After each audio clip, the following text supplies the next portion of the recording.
ए भाई गाड़ी आगे ले।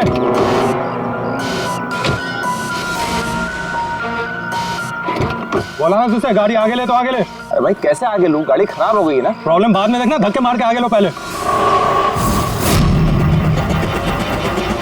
आप लोग भी मदद कीजिए। हम क्या मदद करो, तुम जल्दी। इस आदमी को मैं पहचानता हूँ सर, इसका मतलब हमारी इन्फॉर्मेशन एकदम सही है।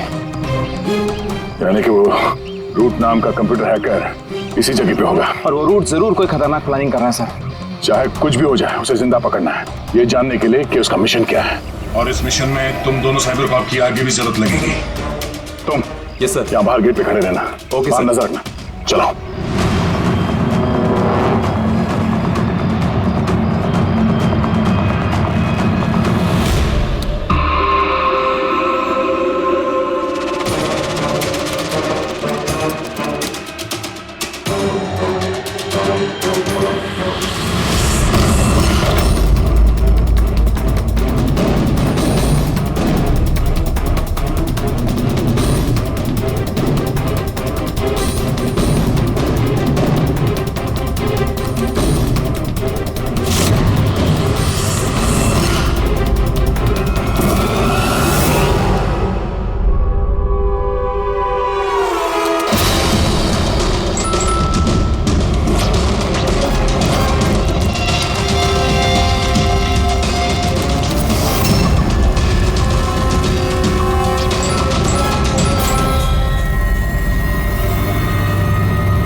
तो कोई नहीं।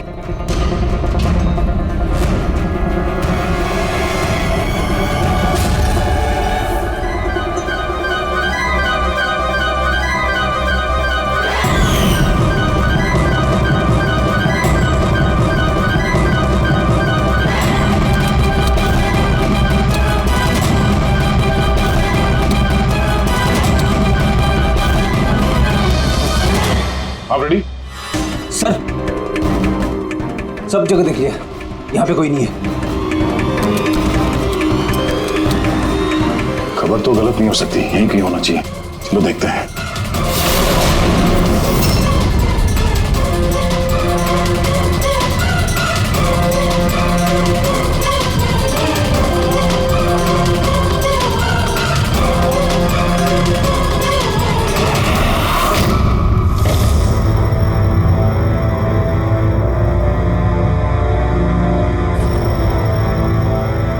तो कोई नहीं है।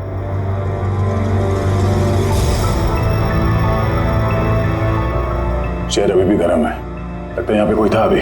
मगर सर एंड मौके पे भाग कैसे निकला? सर हम लोग तो चारों तरफ से बंगले के अंदर घुसे, किसी को बाहर भागते हुए नहीं देखा है। सर हाँ सर ये मॉनिटर देखिए, ये तो घर के आसपास की फुटेज चल रही, कहीं वो हमें देख के भाग तो नहीं गया? हो सकता है, वो ज्यादा दूर नहीं गया होगा। जरा इस जगह को अच्छी तरह से चेक करो और पूरी इस कंप्यूटर को चेक करो, देखो क्या मिलता है। तब तक मैं गेट पे जाके देखता हूँ।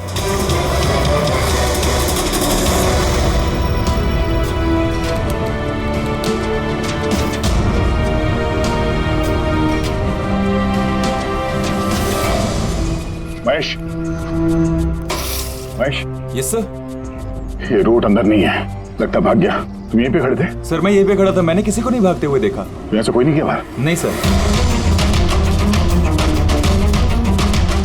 मेन गेट से तो कोई बाहर गया नहीं, पता नहीं ये रूट कहाँ से चला गया। सर बाहर पीछे की तरफ एक गेट है, शायद वहीं से भाग गया होगा। सर वो कंप्यूटर पासवर्ड प्रोटेक्टेड है, ब्यूरो ले जाना पड़ेगा। सर ये रूट जरूर अपने उसी खतरनाक मिशन को पूरा करने में लगा होगा। ये रूट को किसी भी हाल में जल्द से जल्द ढूंढना होगा। एक मिनट, पूरे घर में कहीं भी ये कारपेट नहीं है और यहाँ पे कारपेट रखा हुआ, उसके ऊपर ये स्टूल। जरा हटाओ इसे। सर यहाँ पे खुफिया दरवाजा, बड़ी तुम यही रहो इनके साथ, हम लोग अंदर देखते हैं।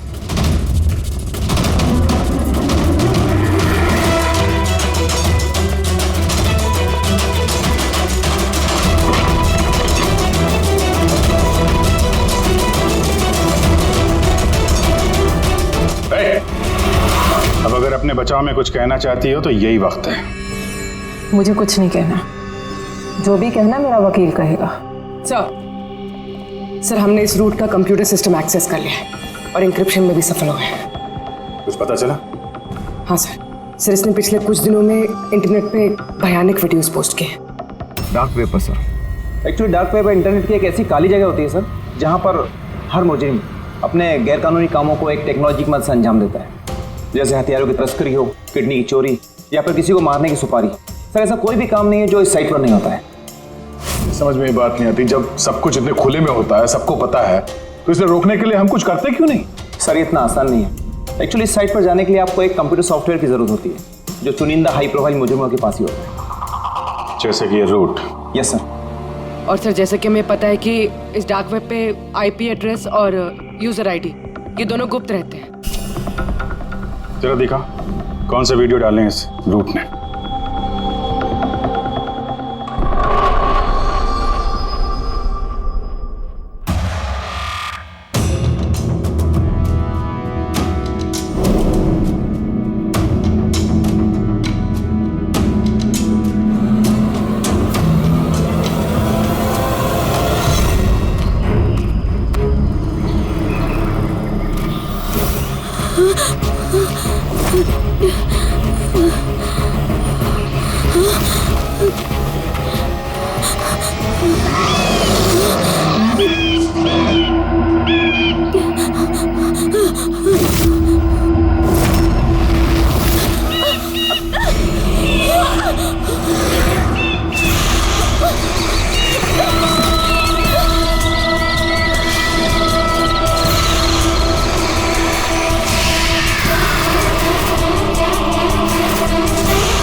अरे बाप रे, ये तो किसी डरावनी फिल्म का भयानक सीन है। ये सीन क्यों डाला डार्क वेब में? सर ये किसी फिल्म का सीन नहीं है, ये सब असली में हुआ है और किसी हीरोइन के साथ नहीं, बल्कि एक मासूम लड़की के साथ। जहां तक मुझे याद आ रहा है इसे स्नफ फिल्म कहते हैं ना? हाँ सर, बहुत बड़ी इंडस्ट्री है इन वीडियोस की। कौन है ये लड़की? मुझे नहीं पता। तुम जिम्मेदार हो इसकी मौत की? नहीं सर, मैं किसी की मौत की जिम्मेदार नहीं हूँ। मुझे तो बस पैसे दिए गए थे ये वीडियो डार्क वेब पे डालने के लिए, और मैंने बस डाल दिया। किसने दिए पैसे? मुझे नहीं पता। नहीं पता कहने से काम नहीं चलेगा। एक लड़की की जान गई है। सर मेरे यकीन कीजिए, ऑनलाइन पैसे ट्रांसफर किए गए थे मेरे अकाउंट में। किसने किए मुझे कुछ नहीं पता। पता नहीं है तो पता करो। कंप्यूटर की बहुत बड़ी महारथी हो ना, ये पता करना तुम्हारे लिए कोई मुश्किल काम नहीं है। पता करो। अभिजीत, अगर कोई इस तरह का फिल्म बना के अपलोड कर रहा है तो हमें जल्द से जल्द उस तक पहुंचना होगा जो ये मौत का खेल खेल रहा है। एक काम करते हैं, इस लड़की की फोटो सभी पुलिस स्टेशन में भेज देते हैं। एक बार पता चल जाए लड़की कौन है, सारा मामला साफ हो जाएगा।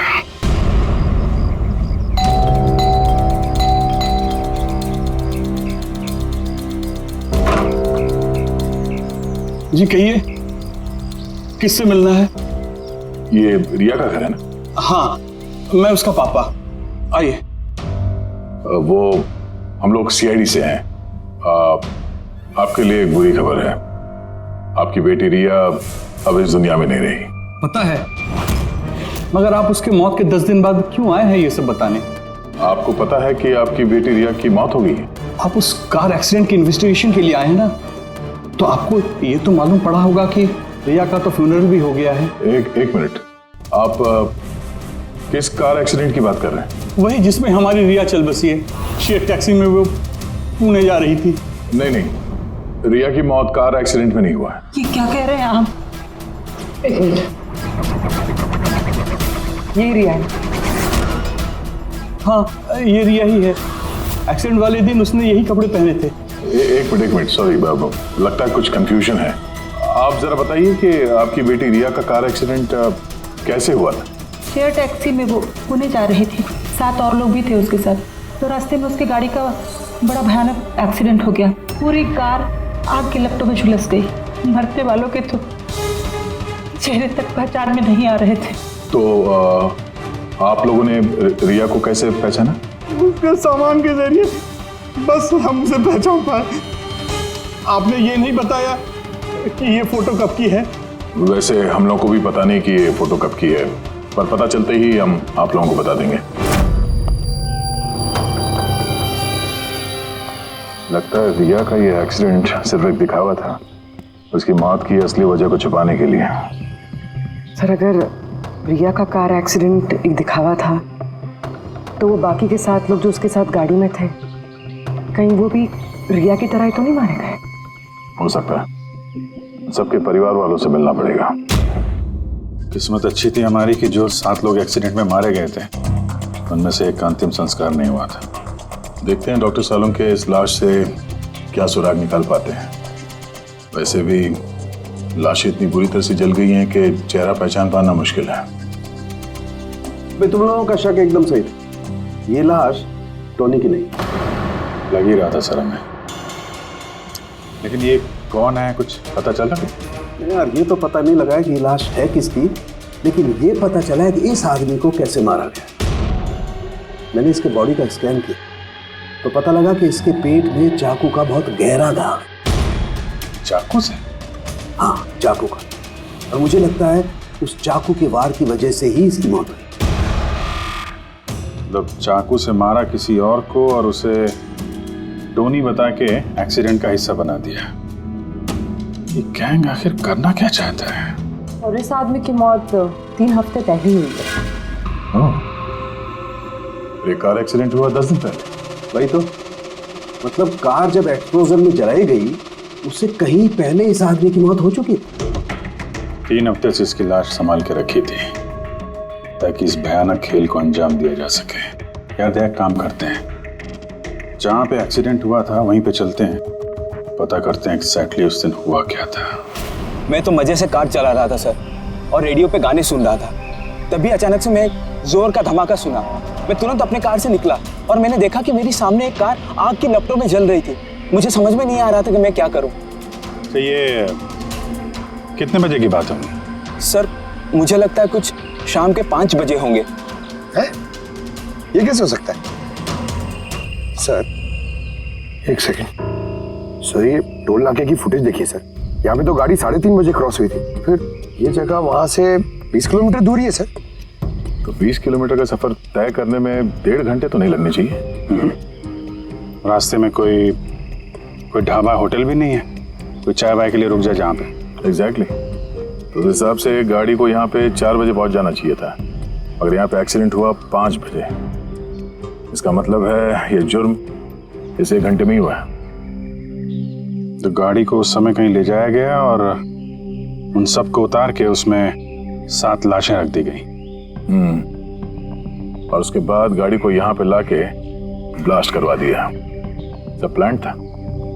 सर, लगता है इन सब लोगों को वहीं लेके गए हैं जहाँ पर रिया को लेके गए थे, वो स्नफ फिल्म बनाने के लिए। जगह जल्द से जल्द ढूंढनी होगी यार। कुलवी ने SMS भेजा तो किसी पेड़ की फोटो है। हाँ पूर्वी। सर ये पेड़ जिसकी फोटो भेजी है मैंने, इसे मोरिंगा ओलिफेरिया कहते हैं सर। हाँ सर ठीक ऐसा ही पेड़ रिया वाले फुटेज में भी है।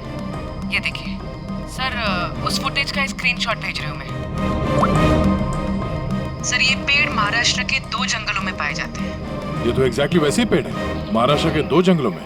कौन कौन से जंगलों में? सर एक जंगल है जो नासिक के पास है, और दूसरा जंगल एक्सीडेंट वाली जगह से सिर्फ 1 घंटे की दूरी पे है, और इस जंगल का नाम है प्रीफिक्स फॉरेस्ट। जरूर ये मौत का खेल इस प्रीफिक्स जंगल में ही हुआ है। प्रीफिक्स फॉरेस्ट तो काफी बड़ा जंगल है यार, मीलों तक फैला हुआ है। फॉरेस्ट ऑफिसर की मदद लेनी होगी।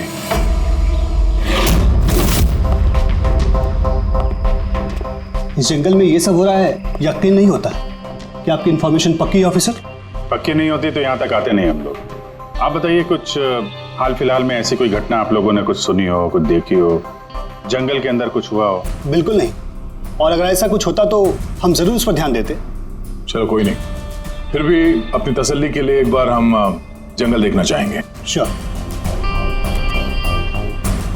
वैसे सर आप लोग पूरा जंगल देखना चाहेंगे? क्योंकि मीलों तक फैला हुआ है ये, इसमें काफी वक्त लग सकता है। नहीं, हम पूरा जंगल नहीं देखेंगे। हमें जंगल का वो हिस्सा दिखाइए जहाँ पे कोई आता जाता नहीं है, क्योंकि अक्सर सुनसान इलाकों में ही जुर्म पनपता है। Okay officers. विनोद, मेघना, इन्हें जंगल के उन इलाकों की दिखाने की जिम्मेदारी आपकी है। ओके? जी सर। Yes sir. सर एक सेकेंड। सर ये देखिए, सर ये जंगल का सबसे घना और सुनसान इलाका है। मेरी समझ से हमें यहीं से शुरू करना चाहिए। ठीक है, देखते हैं।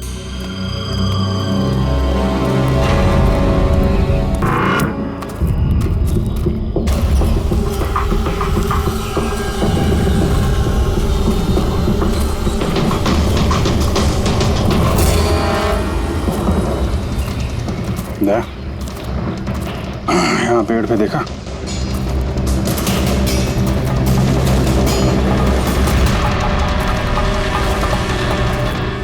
छोटा सा कैमरा। मतलब हम लोग सही जगह पे आ गए हैं। यही वो जगह है जहाँ पे वो फिल्म बनाई जा रही है। कैमरा ऊपर भी है, उस तरफ पैंड है।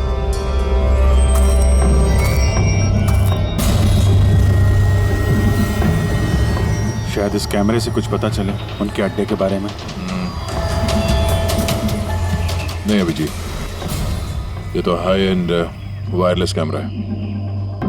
इसके जरिए पता लगाना मुश्किल है कि इसमें जो स्टोर्ड फुटेज है वो कहाँ से ब्रॉडकास्ट हो रहा होगा, और इस जंगल में पता नहीं और कितने कैमरास हैं।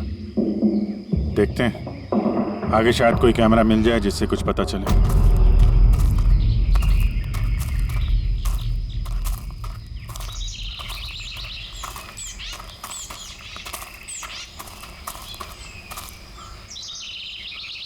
सर सही निशान देखिए, मुझे लगता है हमसे पहले यहाँ कोई आया है।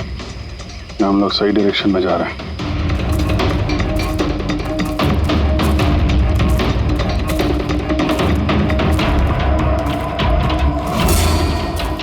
सर ये निशान यहीं तक है। सर इसका मतलब उनका अड्डा यहीं कहीं है।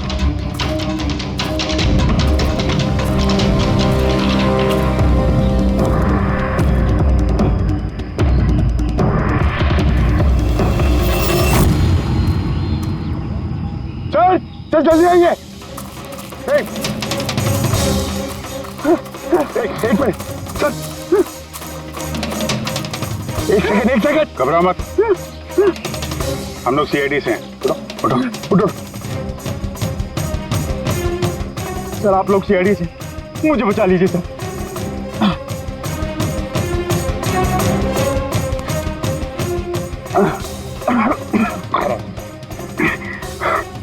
यहाँ फंस कैसे गए तुम?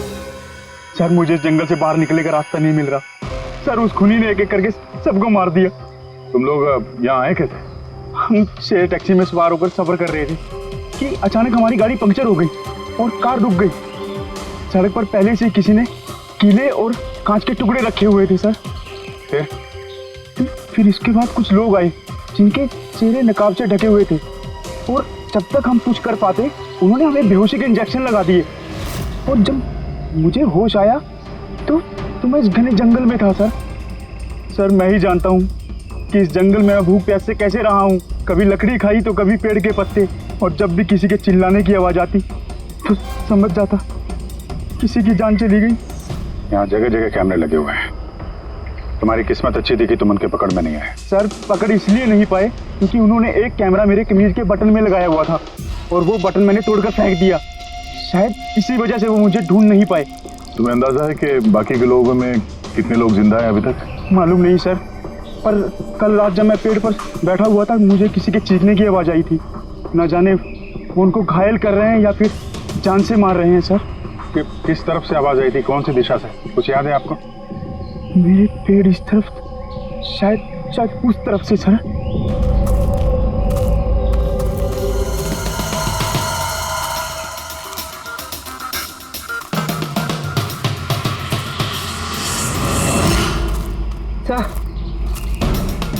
खून।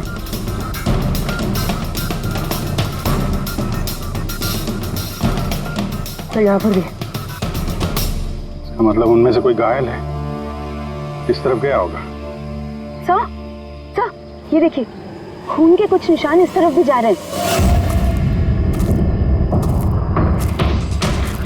इस तरफ भी खून का निशान है और इस तरफ भी है, दोनों तरफ है। दोनों तरफ देखना पड़ेगा। पंकज, पूर्वी, तुम लोग इधर देख लो, हम लोग इधर देख लेते हैं। विनोद, तुम इनके साथ जाओ और हाँ, हर आधे घंटे में अपडेट दे देना, ठीक है? आप आइए।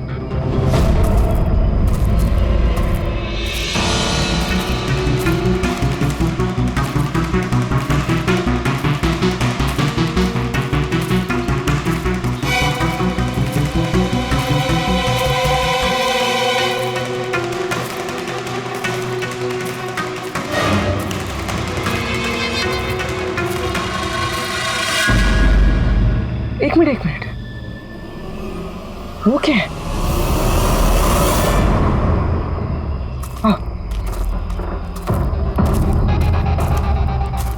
घर, शायद घायल विक्टिम ने यहीं पर पनाह ली हो। जंगल के बीच में घर, मगर नक्शे के हिसाब से तो यहाँ कोई घर नहीं था।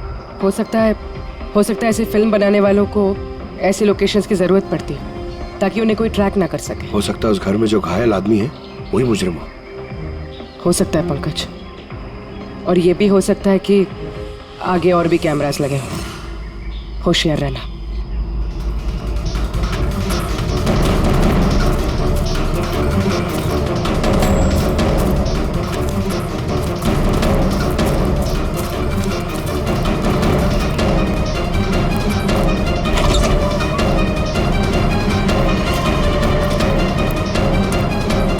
पंकज, टॉर्च।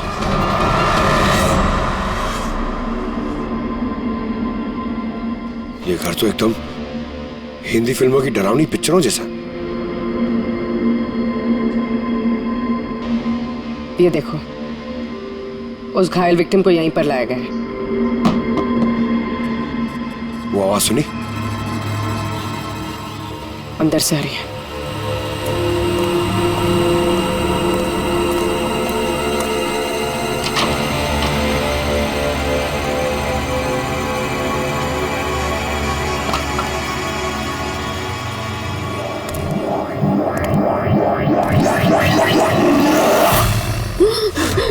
नहीं, छोड़ दो मुझे जाने दो।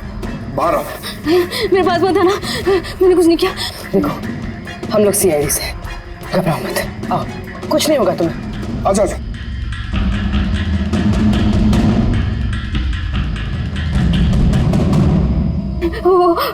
वो यहीं पे, वो यहीं पे। अरे पूर्वी, ये लाइट कहाँ से आ रही है? पंकज, मुझे कुछ दिखाई नहीं दे रहा। अरे पंकज सर, पूर्वी मैम, पंकज सर।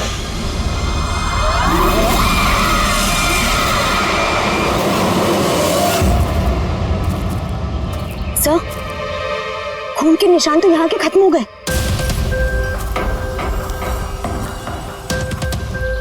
ऐसे कैसे हो सकता है? घायल आदमी अगर यहाँ पर आएगा तो यहाँ से अचानक कैसे गायब हो जाएगा? शायद वो मुजरिमों के हाथ लग गया यहाँ इस पॉइंट पे पहुंचने के बाद। हो सकता है, पता नहीं मोहित के अलावा और कोई है जिंदा कि नहीं। 1 घंटा हो गया तो पूर्वी और पंकज का कोई फोन कॉल नहीं है।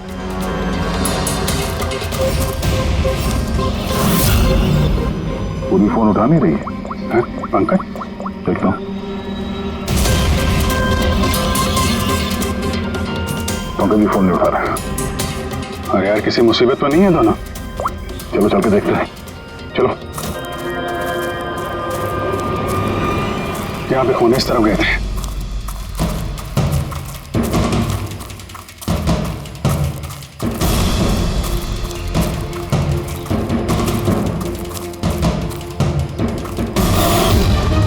घर के अंदर शायद कोई हो, अंदर जाके देखता हूँ।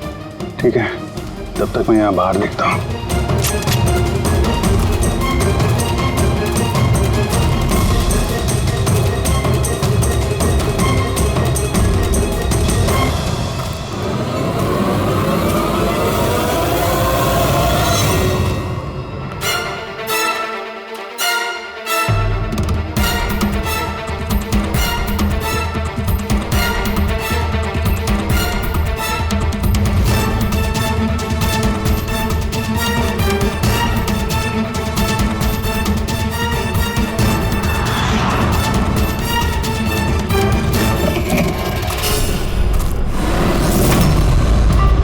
पंकज कब है?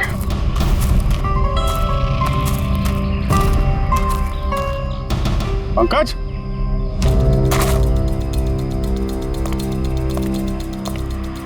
पंकज,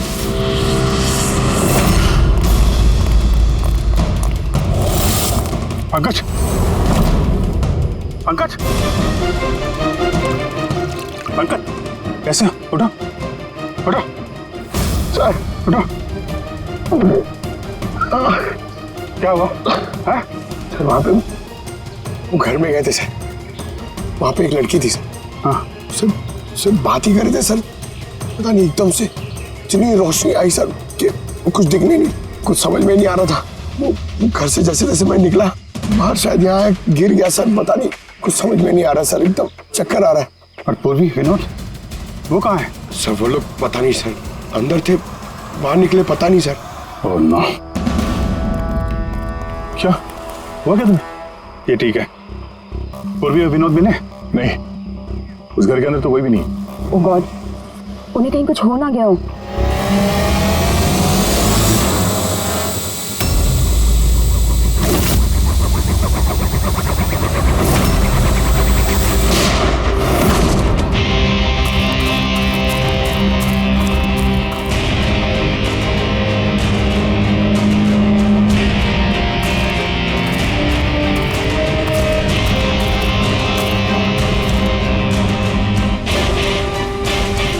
ये सब तो बड़ा मुश्किल होता जा रहा है।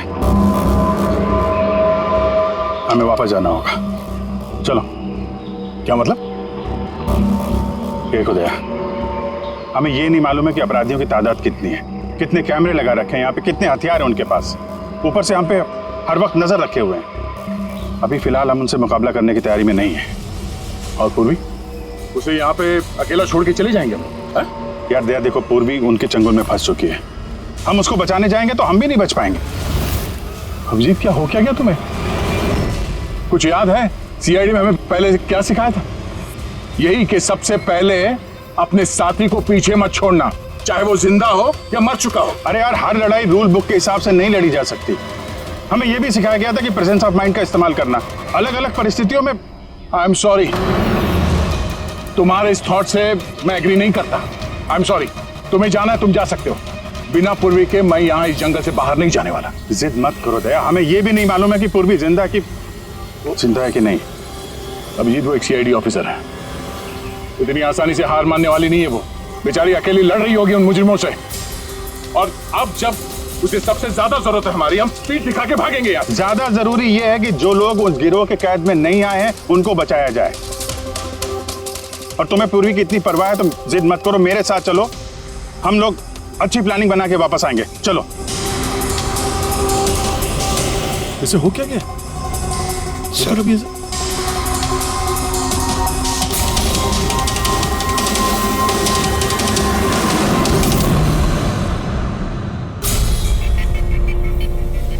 सीआईडी के इतिहास में ऐसा पहली बार हुआ होगा कि सीआईडी किसी से डरकर दुम दबाकर भाग गई।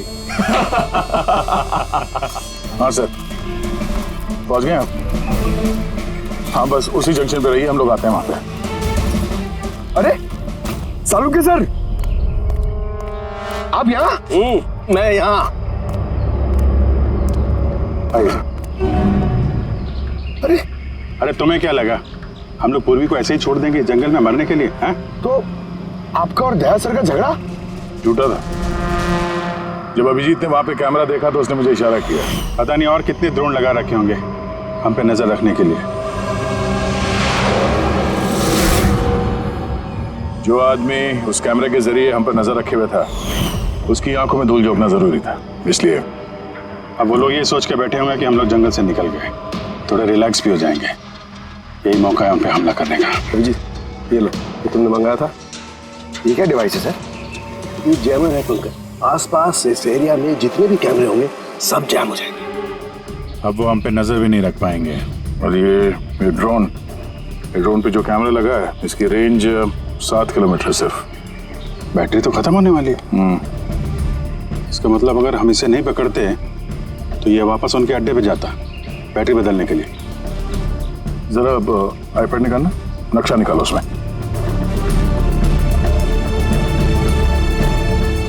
ये वो जगह है जहाँ पे हमें ये ड्रोन मिला था। और इसके पास ही वो बंगलो है, लगता है यही होगा मुजरिम का ठिकाना।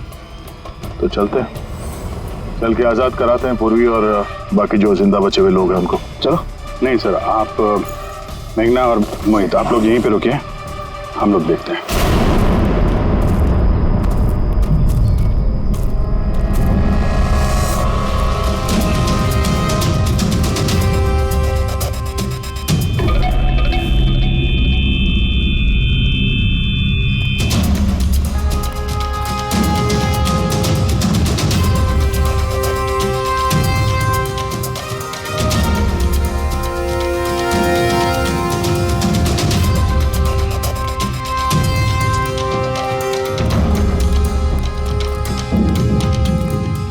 यार, पूरा सिस्टम बंद कैसे हो गया?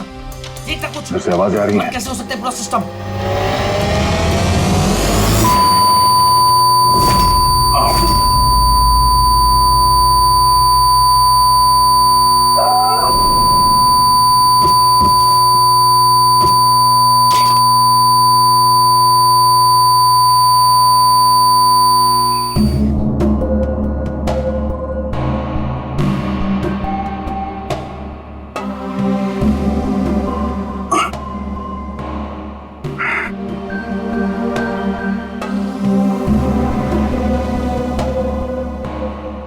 पंकज,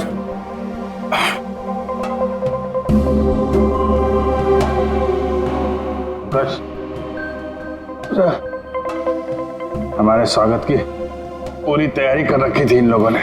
सर ये लोग अगर हमें मारना चाहते तो पहले ही मार देते। हमें मारते हुए क्या ये फिल्म बनाना चाहते हैं?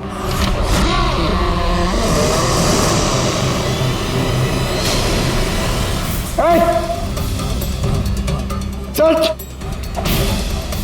जाओ,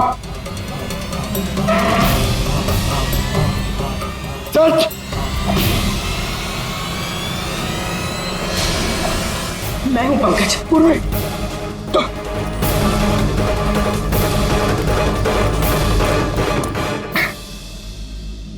तुम ठीक हो? हाँ सर। वो लोग किधर हैं? सर इस तरफ।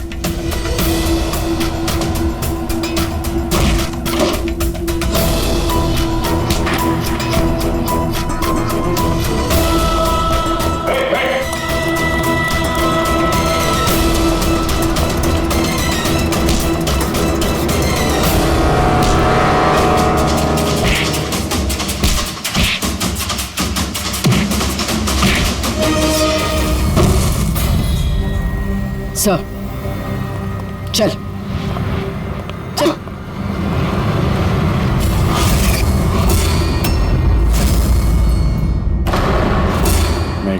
तुम? वाह, हमें तो लग रहा था कि हम मुजरिमों की आंखों में धूल झोंक रहे हैं। अब किसे पता था कि हम मुजरिम को अपने साथ ही लेके घूम रहे हैं। आप लोग यहाँ कैसे? किसने छुड़ाया आप लोगों को? सीआईडी को कैद करना इतना आसान नहीं। मौका देखते ही मैंने वो खिड़की तोड़ी और वहां से बाहर निकल गई।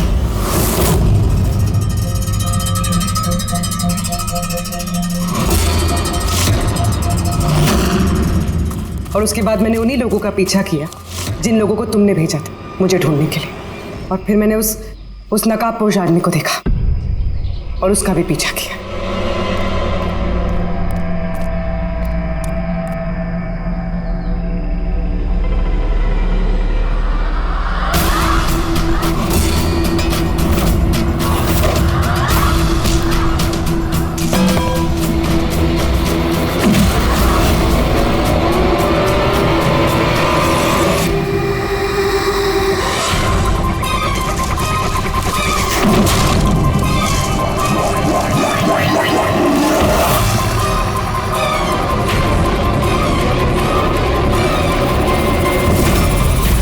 कुछ देर बाद जब मुझे होश आया तो मैंने देखा कि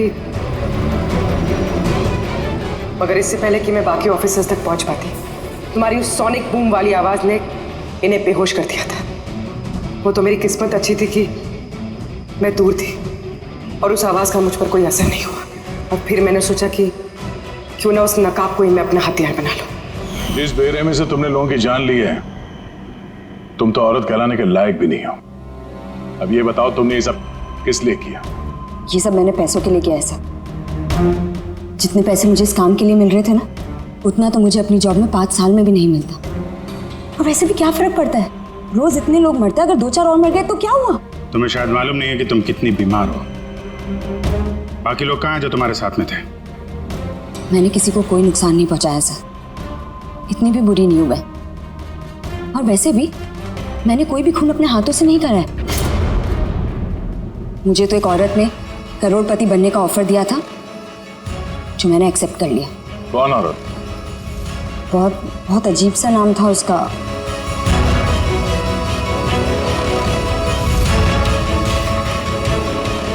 रूट। रूट?